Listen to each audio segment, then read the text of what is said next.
এসে কম ছিল। প্রথমত সয়াবিন তেল আমদানির ব্যাপারে এটা একটা আমি আগেই বলছি যে অত্যাবশ্যকীয় পণ্যগুলো আমরা রীতিমতো আমরা আমদানি করতে থাকবো। আর দ্বিতীয়ত হলো সার, ইউরিয়া সার আসবে। একটা হলো 1 লিটার মানে সয়াবিন আসবে 1,55,00,000 লিটার, সার 40,000 litre, sorry 40,000 metric ton.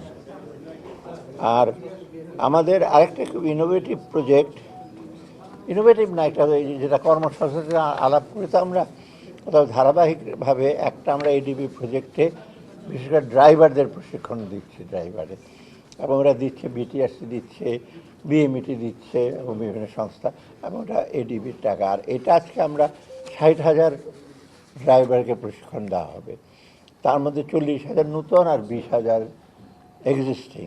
20,000 existing মানে তারা বেশিরভাগ কিন্তু লাইট ভেহিকেল ড্রাইভ করে, এবং বিদেশে কিন্তু ওদের এর চাহিদা নাই।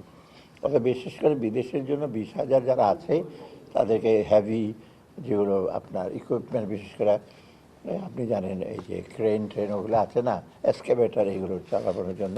আর 40,000 নতুন এটা করা হবে। নির্বাচনের সাথে এটার কী সম্পর্ক?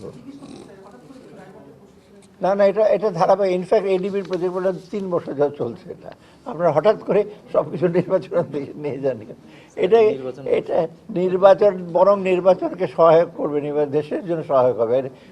আপনারাই বলেন কর্মসংস্থান হচ্ছে না, ইনফ্লেশন বেড়ে যাচ্ছে, তো এটা তো একটা ভালো উদ্যোগ।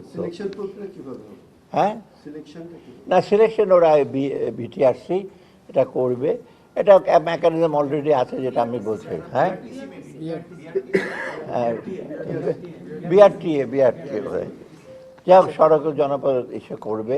এর জন্য ওরা কাকে কাকে সেটা, আর আমরা একটা জিনিস এনশিওর করতে বলছি, ট্রেনিংটা যদি কোয়ালিটি হয়, যেন তেন রকমের ট্রেনিং দিয়ে চলে যায় না লাইসেন্স নিয়ে, সেটা একটা। আর একটা হলো এতে এমপ্লয়মেন্টটা যেটা হয় এনশিওর করা। স্যার, এটা কি দেশি এমপ্লয়মেন্ট নাকি তাদেরকে বাইরে? না, বাইরে মেইনলি বাইরে যাওয়ার জন্য। আমাদের তো এত হেভি ইকুইপমেন্ট এত এসে লাগবে না, মানে মাল্টিমোডাল, সে ছোটো গাড়িও চালাতে পারবে, বড় গাড়িও চালাতে পারবে, সেটা বাইরে লাগে। এই হলো। নির্বাচনকে সামনে রেখে আর একটা লাস্ট একটা সেতু হবে বরিশালে, দুমকি ওই ভোলার কাছাকাছি। ওটা সেতুটা করা হচ্ছে বরিশাল থেকে একেবারে আপ টু ইসে পর্যন্ত, কোয়াকাটার বিভিন্ন ব্রাঞ্চ, বিশেষ করে ভোলাটা একটু দূরে, ওটার কাছাকাছি একটা বাহের চর আছে, আপনার জানেন কি? ওটা খুব রিমোট এরিয়া আর কি। ওখানে লোকজন ফেরি পার হয়ে যেতে লালমোহনে যেতে চাই। ওগুলো এই কটা হলো আমাদের আজকের প্রতিনিধি। কি পে স্কেল নিয়ে আমি যেদিন বলার বলবো, যদি বলার কিছু।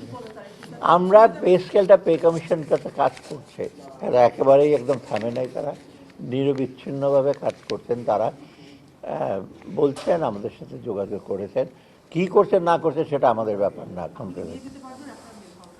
কমিশনের রিপোর্টটা আমি আশা করছি যদি পে কমিশনের বিষয়ে কালকে পরশু কথা হবে।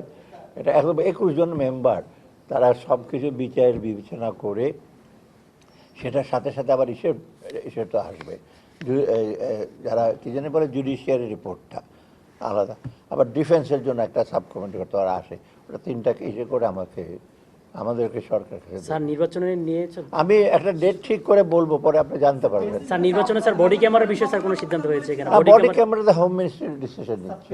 আপনারা স্যার আপনাদের কাছে বাজেট চেয়েছে কিনা স্যার নির্বাচন কমিশন তো হোম মিনিস্ট্রি? না না, ওটা আমাদের কাছে স্পেসিফিক খালি আসছিল পারচেজ কমিটিতে যে ওদের হোম মিনিস্ট্রি স্বরাষ্ট্র মন্ত্রণালয়ের বাজেট আছে, তো ওখান থেকে আমরা বলছি আপনারা খরচ করবেন, ওটা যতটা কিনবে ওদের সব ওদের, আমাদের ইসে থেকে কোনো ডিরেকশন নাই, ওরা কিনবে।